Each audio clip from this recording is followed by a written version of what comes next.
de la République.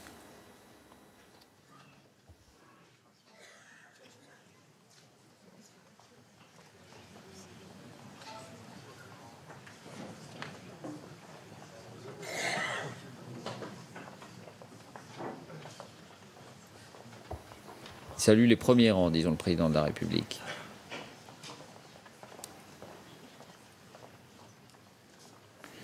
Voilà, 600 personnes dans la salle, des Ruthénois évidemment, c'est comme ça qu'on appelle les habitants de Rodez, mais pas seulement, des gens qui viennent de tout la ville.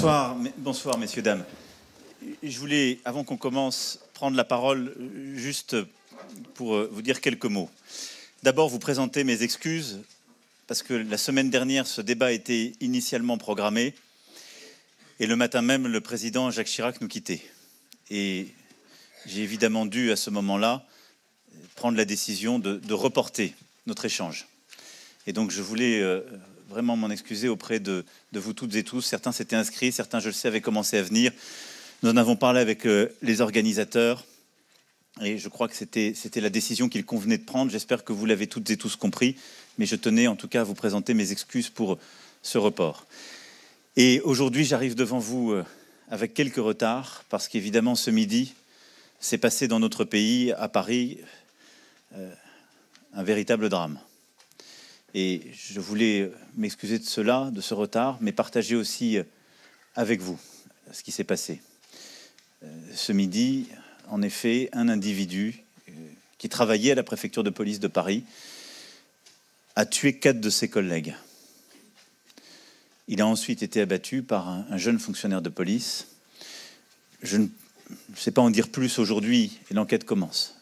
Mais j'ai tout de suite souhaité me rendre auprès des agents qui avaient eu à subir ce drame, ce choc, pour être à leur côté, leur apporter le soutien avec le Premier ministre, le ministre de l'Intérieur. Et donc c'est ce qui fait que j'ai passé ces 2 heures avec eux et que j'arrive avec un peu de retard devant vous. Néanmoins, j'ai considéré qu'il était important de venir et de pouvoir avoir cet échange. D'abord parce que j'ai passé ce temps à leur côté. Comme vous le pouvez l'imaginer, ils sont en état de choc. Ce sont des fonctionnaires de police, des fonctionnaires de différents services de la préfecture de police. Ce sont des gens extraordinairement courageux, mais c'est un de leurs collègues qui en a abattu 4 autres. Je vous laisse imaginer ce que ça nous ferait à chacun. Les services de secours ont réagi de manière extraordinaire. Et notre pays peut être fier de cela. Et donc sont à leur côté. Le gouvernement fait son travail pour ce qui relève de lui-même et la justice s'est saisie de l'affaire. L'enquête préliminaire a commencé et donc va permettre d'élucider les faits. Moi, je ne peux pas en dire plus à l'heure où je vous parle. Mais je considérais qu'il était important de venir maintenant auprès de vous, d'abord par courtoisie, parce que vous avez fait la démarche de venir. Ensuite, parce que je considérais que dans ce moment-là, j'avais fait ce qui était utile pour le président de la République de faire, être à leur côté dans l'émotion et la souffrance, et que le gouvernement faisait de son côté ce qu'il avait à faire, la justice aussi, mais que notre pays est devant de grands défis, de grandes transformations, de grands projets, et que le débat de ce soir est un débat important qui va occuper notre pays pendant plusieurs mois, et que je me devais d'être à vos côtés ce soir, ici à Rodez. Ce que je voudrais simplement vous demander, parce que je vois vos visages, et moi je peux vous dire, j'ai passé 2 heures avec des femmes et des hommes remarquables à la préfecture de police de Paris, qui chaque jour, jour et nuit, font tout pour nous protéger, hein. Pas seulement la région parisienne, mais France entière. Ce serait qu'avant qu'on commence le débat, on se lève tous et on observe 1 minute de silence pour eux, pour leurs familles, pour ceux qui sont tombés, leurs familles et leurs collègues. Je vous remercie.